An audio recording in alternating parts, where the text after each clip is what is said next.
Well, hey, folks, and welcome this evening to the More Summer 2020 Adventures Day 77. That's September the 10th, 2020. And before I get started too far, folks, on a serious note, folks, tomorrow, September 11th, is the anniversary. All right. I don't know where you were when that happened. Uh, I myself had already retired from the Marine Corps and had finished my teaching degree, and I was in the classroom and we were doing midterm testing. And the school that I taught at that time was a middle school. I ended up going over to the high school a few years later, but at this particular time was the middle school. And not only is middle school very trying for those students from the 6th to the 8th grade, with, the hormones starting to rage, puberty going on, one day you're a hero, the next year you're a bum, your best friend, your worst friend, your worst enemy, your best, buddy, whatever. They have no, they're going through all this turmoil. But the one thing that they knew about my classroom is that they came in, it was structured and it was a safe zone. But we were testing that day, so, things were a little chaotic anyway. And you need to know that at that school, the majority of our population were Marine Corps dependents. We had some students who had a parent working in the Pentagon at that time. So when all this happens, and then the plane into the Pentagon, you can imagine what kind of turmoil, because of course we didn't have the TVs on, we were testing, but phone calls started coming in. Other classrooms, other teachers who weren't testing at that particular time had their TV on, just watching things, and then all of a sudden the regular programming is interrupted and this is going on. So it didn't take long for the word to get out through the staff. Of course, the students still didn't know, but then parents started coming in and pulling their students from school. The base started going on a lockdown, so things were traumatic. And we're in turmoil at that school, as well as other schools. I'm not just pointing out that one school that I worked at that particular time, but those of you that are on my Facebook page, I have temporarily changed my profile page to represent, never forgot, 9/11/11. And folks, that's most of you will be watching this tomorrow, 9/11. All right, so remember those that were lost. Remember those that are suffering today due to a loss in their family, or are suffering today due to an illness they contracted while doing rescue missions, i.e., the first responders. Okay, and if you're the praying type, keep those folks in your prayers. Okay, especially tomorrow. All right. Now, having said all that, like I say, it's tomorrow's 9/11, and I'll let it go at that for tonight. Okay, now we're going something else. All right, hey folks, as you found out yesterday, we're in Cedar Edge, Colorado, and folks, let me tell you something. It's cold. All right, it's cold. Right now, it's 46 degrees. It is 9 o'clock. All right, the high today was 54. The low was 37. Okay, tomorrow we're supposed to be 67 with a low of 41. It's been rainy, cloudy, drizzly, on and off all day long. We even had to make a trip back over to Grand Junction earlier today to get some items that we couldn't get around here. And we got rained on there going back and forth, We come back here and we said, okay, well, let's go up to, Grand Mesa is, Cedar Edge is the entrance, you might say, the gateway, if you will, to the Grand Mesa. So we started going up there, all right? And we got probably 2/3 of the way to, it's 16 miles there, and we were 5 miles from, or less than 5 miles from the visitor center. I turned around. Not because I was afraid of what was happening, but I wasn't sure of how the roads would be beyond that point. And the reason I make that point is because we were in snow. All right. Yes, my Jeep is, I've got good tires. Okay. But I wasn't sure of how steep the incline or decline would be coming back down once I got up there. And really, I mean, we were going up there to see, because neither one of us had ever been there. The visitor center is closed, okay, with the, COVID restrictions and the cutbacks on budgets. There's, it's closed. It's been closed all year, all summer. So the visitor center, there's no use going up there to get something like I would like to. But like I say, we were less than 5 miles from it, and we were probably in 2 inches of snow. Wet, slick, slimy snow. It was great. I loved it. Maybe not so much Chrissy, but I did. Why else do you got a Jeep to have some fun, right? But the guardrails were none, or I should say, sparse or none at all. Okay, and so anyway, I used some common sense, some good common sense instead of some bad common sense, and went ahead and turned around and came on back down. And when we got back down here, I still had snow in the Jeep. Okay, it was great. I loved it. But yeah, having said all that, though, it was a good day. We did go over this afternoon, and I got to surprise my classmate. Went over to the church, and of course, all the pastors and everything were in their different offices and whatnot. And the secretary says, "Can I help you?" And I said, "Yeah." I says, "It's a pastor here," and told her which one. And she says, "Yes." And he says, "Well, can I tell him who called?" I says, "Just tell him it's a blast from the past." And of course, now I had a ball cap on, and I had my mask on. All right, so when he comes out, he doesn't recognize me. We're probably, 10 feet apart, 15 feet apart, something like that, across the room. And I turn around and I says, "Hello, Pastor." And he says, "Well, good afternoon," or "Good morning."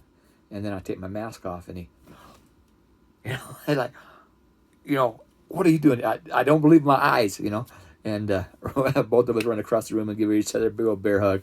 The other pastors there at the church and the secretary are like, "Who is this guy? What about social distance? We don't know this guy." But and Chrissy had never been able to meet Bobby. So I went back to the Jeep and got her because we didn't know if he was in the office or not. Anyway, we spent probably 20 minutes to a half hour at least, maybe even 45 minutes in his office, and then we all went to lunch together. And then he had another meeting at 1 o'clock, so we didn't want to bother him. But it was just good to see him and to be able to surprise him like I did. It was worth it, and they've got different things going on. Their Wednesday nights canceled.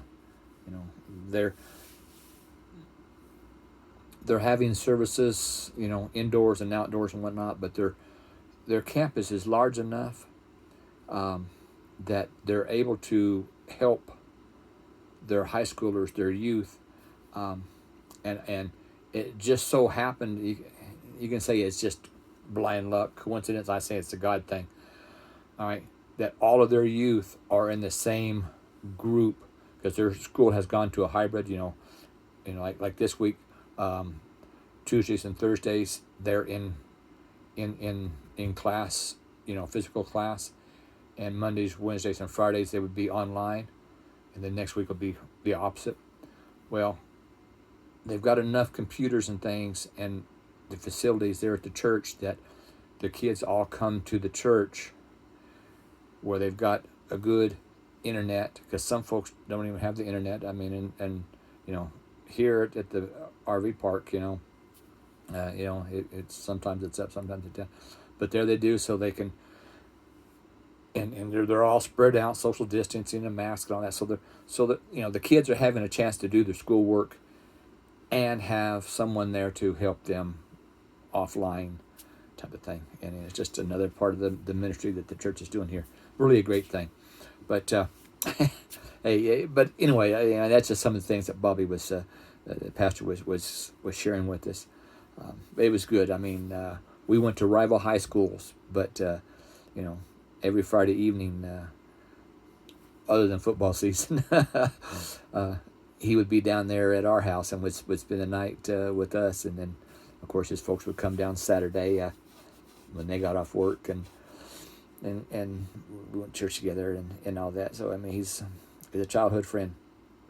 And I am so blessed to have him in my life. We're not as close as we used to be, primarily because of the distance, okay? But now that I'm retired and, maybe, who knows. But anyway, I've been rattling on. Like I say, today is day 77, and, we've only got like 60-something pictures today, because I didn't want to repeat, because like I said, we went back over to Grant Junction and back. So you saw those pictures yesterday. So today, from here up north to Grand Mesa, and the snow. Okay, you got those pictures. But listen, today's scripture is Proverbs 9:10. The fear of the Lord is the beginning of wisdom, and the knowledge of the Holy One is understanding. And of course, that's Proverbs 9:10. The short version is the fear of the Lord is the foundation of wisdom. The knowledge of the Holy One, it results in good judgment. So a little bit of different wording there, but basically the same thing. And folks, we're not talking about a fear of hell and damnation. Okay, we're talking about a fear of respect. All right, and that fear is that, why me? I am so unworthy that, he should be, mean to me, bad to me, whatever. Okay, and that's the carnal mind thinking. Okay, it's not the spiritual thing. That fear is a respect. The respect of the Lord is the beginning of wisdom. Okay, see where I'm going?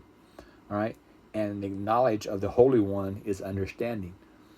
Okay, so the respect, the fear of the Lord, and acknowledge Him as Lord. Okay, is the beginning of wisdom, and the knowledge of the Holy One is understanding.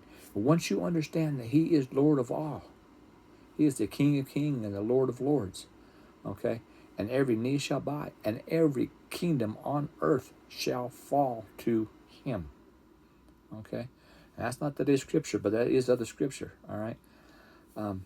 So folks, don't be afraid. Don't, the fear of the Lord, the respect of the Lord, okay?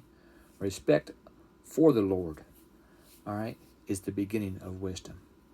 Once you realize, that we have a purpose, and that purpose is worship and praise. And the closer that we draw to the Lord, the more in tune to Him that we become. The knowledge of the Holy One is understanding. You begin to understand more of why things are certain ways. Do I have the answers on why sickness comes and why this happens and that happens? No, not at all. I'm not going to profess that we will.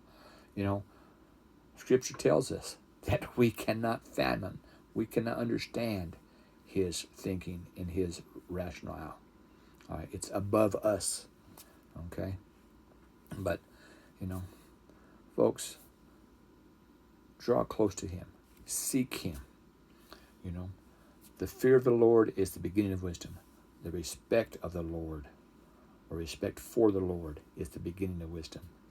And the knowledge of the Holy One. Once you acknowledge Him, and once you begin to realize what He means to us, then you start having more understanding. Right? And I can tell you, having been raised in the church and left, and then was drawn back to Christ. Hear what I said? Have been raised in the church and left, and then was drawn back to Christ. Okay?